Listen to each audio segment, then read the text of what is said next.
ചിരിയുടെ തമ്പുരാക്കന്മാർ ചിരിയുടെ പെരുമഴയുമായി എത്തുന്നു. ഫൺ ബേബി ഫൺ ഇന്നു മുതൽ ശനി ഞായർ ദിവസങ്ങളിൽ രാത്രി 8 മണിക്ക് നമ്മുടെ സൂര്യ ടിവിയിൽ.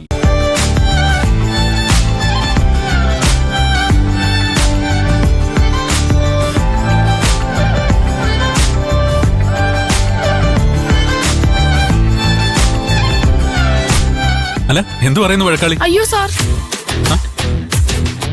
അതെ വഴക്കാളിന്ന് വിളിക്കരുത്. അത് ഈ ഉടായ്പ മാത്രം വിളിക്കുന്ന പേരാ. അത് ഇവരൊക്കെ അറിഞ്ഞ എന്നെ പിന്നെ എല്ലാരും അങ്ങനെയാ വിളിക്കുക. അതാ. ശരി ശരി, ഞാനീ അങ്ങനെ വിളിക്കുന്നില്ല. എല്ലാരോടും കൂടിയാ പറയുന്നത്. എന്റെ അനിയത്തിക്ക് ഒരു റിക്വസ്റ്റ് ഉണ്ട്. ഇവളാരും വഴക്കാളിന്ന് വിളിക്കാൻ പാടില്ല. ഇവനെ എല്ലാരുവേ ഉടായ്പെന്ന് വിളിച്ചാ മതി. അപ്പൊ ഉടായ്പേ. അയ്യോ സോറി പ്രിയ, ബാക്കി കാര്യങ്ങളൊക്കെ എങ്ങനെയാ? പാറുവും ഫ്രണ്ട്സും പൂക്കൾ ഒരുക്കട്ടെ. ഓണസദ്യ ജയന്തിയും സൗസവും നിഷ ചേച്ചി നോക്കിക്കോളും. അപ്പൊ മുക്ത എന്തൊക്കെയോ മത്സരങ്ങളില്ലേ, മുക്ത മാഡം അത് കോർഡിനേറ്റ് ചെയ്യട്ടെ. ഉഷ ചേച്ചി, സൗസു വാ, ഓണസദ്യയുടെ പരിപാടി തുടങ്ങാം. നിഷ ചേച്ചിയും സാവിത്രി ചേച്ചിയും എല്ലാരും വാ. പാർവതി, പൂക്കളം ഒരുക്ക്. ഞാൻ ഹെൽപ്പ് ചെയ്യാം. അതിനു മുമ്പ് മറ്റൊരു കാര്യമുണ്ട്.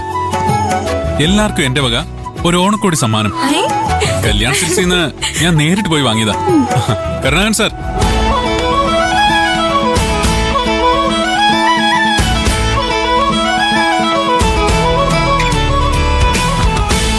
എല്ലാവരും ഓരോരുത്തരായിട്ട് വരും. Parvathi,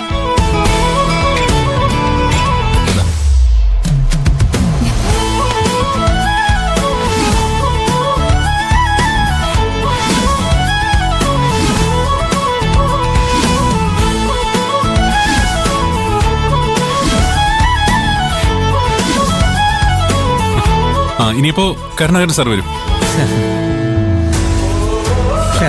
happy Onam. Thank you sir.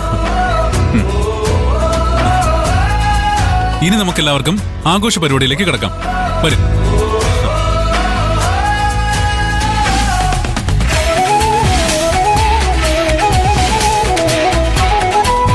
അതെ, നമുക്ക് അകത്ത് പോയി ഈ ഡ്രസ് മാറ്റി കല്യാൺ സിൽക്സിന്റെ പുതിയ ഡ്രസ് ഇട്ടാലോ? ഞാനും അത് ആലോചിച്ചു.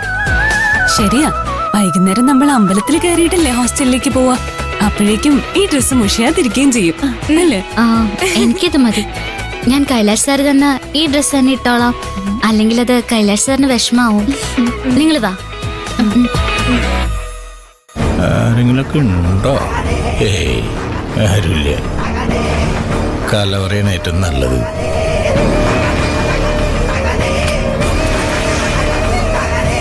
കരുണാകരൻ സർ, ഇതിപ്പോ അവിടെ നിന്ന് കയറി വന്നേ. എന്താ മാഡം?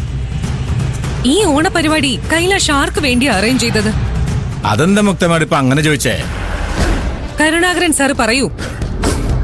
അത്തത്തിനും തിരുവോണത്തിന്റെ ഇടയിൽ ഏതെങ്കിലും ഒരു ദിവസം എല്ലാ ലേബേഴ്സിനെയും പങ്കെടുപ്പിച്ചിട്ടുള്ള ഒരു പരിപാടി PK സാറിന്റെ ഐഡിയ. കഴിഞ്ഞ ഒരു 10 വർഷമായിട്ട് ഇത് മുടങ്ങാതെ നടത്താറുണ്ട്. ആര്? PK sir. അങ്കിളിന്റെ കമ്പനിയിൽ ജോലി ചെയ്യുന്ന എല്ലാവരും ഒരുപോലെയാ. പക്ഷേ ഈ ഓണാഘോഷ പരിപാടിയുടെ മേൽനോട്ടം കൈലാഷിനല്ലേ? കൈലാഷിന് എല്ലാരും ഒരുപോലെ അല്ല. ഒരാള് മാത്രം സ്പെഷ്യലാ. ഈ സെലിബ്രേഷൻ അറേഞ്ച് ചെയ്തത് പോലും അവൾക്ക് വേണ്ടിയാ. എനിക്ക് അങ്ങനെ തോന്നിയിട്ടില്ല. കൈലാഷ് എല്ലാവരോടും ഒരുപോലെ പെരുമാറണേ. ആ പട്ടിക്കെട്ടുകാരിക്ക് ഒരു പ്രത്യേക പരിഗണന കൊടുക്കുന്നതായിട്ട് എനിക്ക് തോന്നിയിട്ടില്ല. തോന്നിയിട്ടില്ലേ? എന്റെ കൂടെ സെൽഫി എടുക്കാൻ വന്ന് നിന്നിട്ട് ഞാൻ ക്ലിക്ക് ചെയ്യുന്നത് വരെ നിൽക്കാനുള്ള ക്ഷമ പോലും അവനുണ്ടായില്ല. അവളെ കണ്ടതും അവളുടെ അടുത്തേക്ക് ഓടിപ്പോയില്ലേ? ഇങ്ങനെ ഓടിച്ചെന്ന് സ്വീകരിക്കാൻ അവൾ ആരാ? ഓണാഘോഷം കളറാക്കാൻ കാശ് കൊടുത്ത് കൊണ്ടുവന്ന സിനിമ നടിയോ? അത്രയും പേരുടെ മുന്നിൽ വെച്ച് ഞാൻ നാണം കിട്ടില്ലേ? ഇവിടെ വെച്ച് തന്നെ എനിക്കതിന് തിരിച്ചടി നൽകണം. ഈ സെലിബ്രേഷൻ അവസാനിക്കുന്നതിന് മുൻപ്. ഇല്ലെങ്കിൽ മുക്ത ഒന്നിനും കൊള്ളാത്തവളായി പോവും. മാഡം, ഇത് കൈലാഷ് അറേഞ്ച് ചെയ്യുന്ന പരിപാടിയാ. ഇത് അലങ്കോലമായ അതിന്റെ മാനക്കേട് കൈലാഷ് സാറിന് മാത്രമല്ല നമ്മുടെ കമ്പനിക്ക് കൂടിയാ. അത് മുക്ത അവിടെ മറക്കരുത്. സെലിബ്രേഷൻ അലങ്കോലാക്കണമെന്ന് ഞാൻ പറഞ്ഞോ?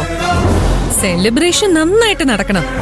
കൈലാഷ് പ്ലാൻ ചെയ്ത പോലെ തന്നെ നടക്കണം. പക്ഷേ അവൻ തലയിൽ എടുത്തു വെച്ചിരിക്കുന്ന പാർവതിയില്ലേ, അവൾ കാണ്ടി തെറ്റണം. അത് കണ്ട് കൈലാഷ് നാണം കിടണം. കരുണാകരൻ സാർ അതിനു വേണ്ടി ഒരു പ്ലാൻ തയ്യാറാക്കും ഇമ്മീഡിയറ്റ്ലി. പാർവതിക്ക് അടി തെറ്റണം. അത് കണ്ട് അവളെ തലയിലേറ്റി വെച്ച് നടക്കുന്ന കൈലാഷ് നാണം കണ്ടു. അതല്ലേ മാഡത്തിന്റെ ആഗ്രഹം? അതിനൊരു വഴി കണ്ടുപിടിക്കാൻ തല പുകഞ്ഞ് ആലോചിക്കുന്നു വേണ്ട. അതിനുള്ളൊരു മരുന്ന് എന്റെ കയ്യിലുണ്ട്.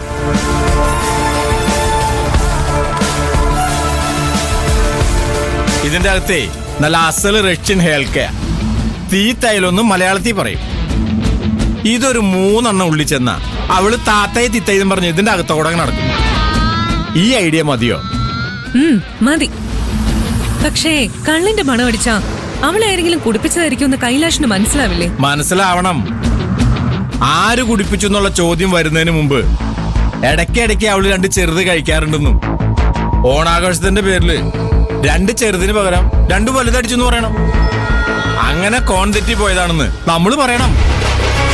നമ്മളല്ല, മുത്താമാടം പറയണം.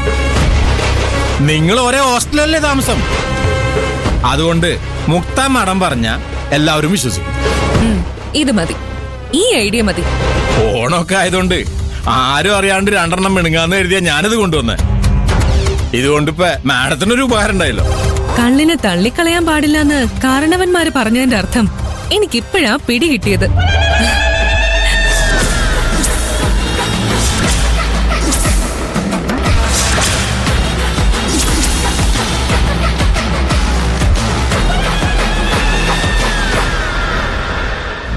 ആദ്യം ഓരോ ഗ്ലാസ് ജ്യൂസ് കൊടുക്കാം. അത് കഴിഞ്ഞ് സുന്ദരിക്ക് പൊട്ടുകുത്തൽ മത്സരം. അത് അവസാനിക്കുമ്പോഴേക്കും ലഞ്ചിന് ടൈമാവും. അപ്പോഴേക്കും ഓണസദ്യ റെഡിയാകണം. ഓണസദ്യ കഴിഞ്ഞാൽ ഒരു 10-15 മിനിറ്റ് റെസ്റ്റ്. പിന്നെ കണ്ണ് കെട്ടിക്കളി. അങ്ങനെയൊക്കെയാ കൈലാഷ് സാറ് പ്ലാൻ ചെയ്തിരിക്കുന്നത്. പൂക്കളം റെഡിയായോ പാറു? റെഡിയായി. ദർശനെ കളം വരച്ചത്. ആ കുട്ടി നന്നായിട്ട് വരയ്ക്കുന്നുണ്ട്. പൂക്കളിട്ടതും അവള് തന്നെയാ. ഞാനും മീരയും ജനീഫറും ആയിഷയും തൊട്ടും പിടിച്ചു നിന്നതേ ഉള്ളൂ. പക്ഷേ എന്താ ഒരു പക്ഷേ? പൂക്കള് നിനക്ക് ഇഷ്ടപ്പെട്ടില്ലേ? ഇഷ്ടപ്പെട്ടു. നല്ല ഭംഗിയുണ്ട്.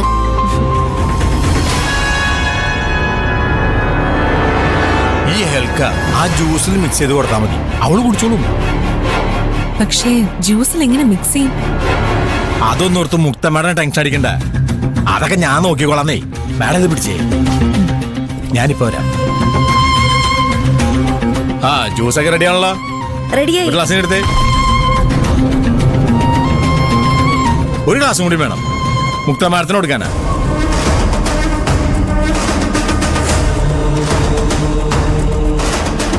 ഇത് വെച്ചിട്ട് എന്ത് ചെയ്യാനുള്ള പരിപാടിയാ? മുക്ത മാഡം കണ്ടോ? ഇങ്ങോട്ട് കാട്ടിയത്